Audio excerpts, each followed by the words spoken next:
So a while ago I reviewed an open case called the X Proto. It was a beautiful, well-machined, vertical frame for your hardware, and it made for a really interesting looking build. And I had no idea that that would be one of my most popular videos to date, but not only that, it's that afterwards I began seeing so many X Proto builds out there in the wild. So clearly you guys are really interested in this open case thing, and that's good because they've developed the case even further. They've now added support for water cooling, including both AIOs and custom loops. There's better support for flow-through coolers, as well as a larger model that supports triple slot graphics cards and ATX power supplies. So that's exactly what we're going to be taking a look at today, especially this build right here with an AIO at the back, which I think looks absolutely sick, as well as just talking about this whole open case thing. Is this really something that you should build your system with? So why exactly would you go for an open case? After all, it's not really a case or enclosure at all, it doesn't protect your precious components, and your build is free to collect dust and be attacked by your pets. Well, I think despite all of those compromises, a lot of you find this open frame design really attractive because it allows you to do exactly that, show off your PC hardware and have almost what looks like an art piece sitting on your desk. It's clear that for a lot of you, it's not just about the utility of your PC and getting the job done, it's also about just building it how you want. But speaking of utility, there are actually serious benefits of going with an open case design. For one, you don't need any fans to move air through a case, so noise is a lot lower at full load, and being completely open allows for really superb thermal performance as well since it's unrestricted. So let's take a look at one of the new versions, which is called the X Proto N. All X Proto cases come really well packed, and you can tell that this is a brand that really cares about user experience. Instead of just giving you a bag of mixed screws and saying good luck like a lot of the popular small form factor cases out there, here they're clearly labeled in a small container. They've also included plenty of zip ties and a small screwdriver with 2 bits that are required for assembly. Now on a separate note, I would love to see the X Proto in a range of different colors. Maybe not a whole lot of different colors, but at least in black and dark silver. I think that would look absolutely sick. At the moment, there's only this kind of medium silver blue tint color, which looks good enough. It looks clean and the finish is really good as well. But I think an X Proto in a really dark, neutral color would look absolutely awesome. So the new X Proto N has pretty much the same specs as the original X Proto, but it's better suited towards the latest GPUs and also adds water cooling support as well. There's now more cutouts in the frame for the latest flow-through coolers, and card length has been expanded from 315mm in length up to 330, thanks to that large cutout in the bottom. And you can get a really sick looking build here with really clean cable management as well. Here I'm using the Asus B550i Strix with a Ryzen 5600X and the Alpenphone Blackridge cooler, along with an RTX 3080 Founders Edition on the flip side. I'd also highly recommend going with a Corsair Platinum Series SFX power supply if you're planning on building with the X Proto. The sleeved cables are really flexible and can be managed really easily. So here's what the thermals look like for the RTX 3080 FE with a room temperature of 20 degrees C and leaving the fan speed completely stock,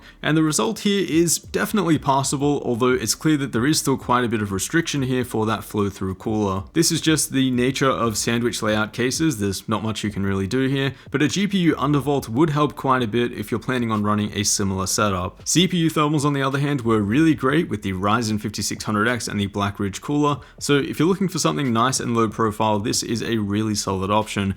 Of course, CPU cooler height is virtually unlimited with the X Proto, but this keeps things looking nice and balanced. Alright, but now let's talk about water cooling support, starting with the AIO bracket, allowing for either a 240, 280, or even a 360mm radiator to be mounted at the front, back, or both. The most conventional setup here would probably be a 240mm AIO for the CPU mounted at the back like this, allowing you to run higher TDP CPUs like a Ryzen 5900X or a 10900K at full power. Since the radiator is completely unrestricted in an open environment like this, it'll be capable of some really serious cooling. And the mounting system is actually really clever as well, and it's integrated straight into the existing design. The first bracket attaches to the upper and lower beam in the middle, and then you can simply mount the radiator and second bracket. It's surprisingly sturdy, nicely machined, and high quality just like the rest of the case, and a super interesting design to look at. Now one thing that's definitely worth mentioning here is that when mounting an AIO outside of a case, pump noise is going to be a lot more noticeable. So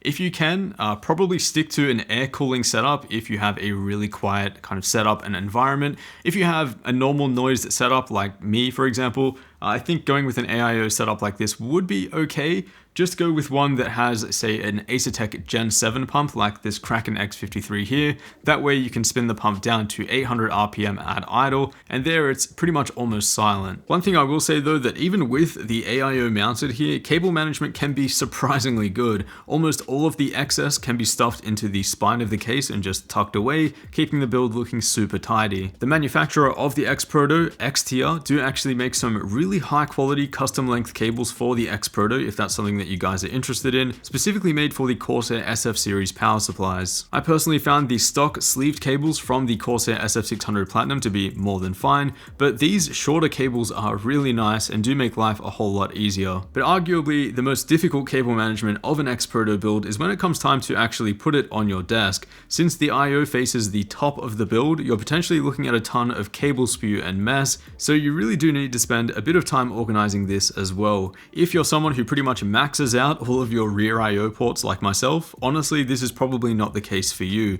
But if you're okay using right angled connectors and adapters, you can get it at least looking pretty presentable. Now on this note, one of the accessories that they've added is a front IO module which replaces the stock front bezel and gives you an additional 2 USB 3.0 ports, a headphone port and a microphone port. So great addition here and can definitely help alleviate some of that cable spew coming out the top. But back to the AIO build, I'd only recommend going with an AIO here if you're really running a high core count CPU or one where the power limits are going to be unlocked like an i5-11400. For our Ryzen 5600X here, a 240mm AIO is just so overkill, whether it's for gaming or all-core workloads like Blender. Even the low-profile Blackridge cooler is able to keep things nice and steady at 74 degrees C here, since it's not restricted by case airflow or any panels. As for the 3080 Fe, we're running about 1 degree cooler here compared to not running any radiator or fans at the back, as we're able to pull just a little bit more air away from that flow-through cooler on the graphics card. So it's an okay result, a bit louder than a Form T1 at about the same temperature,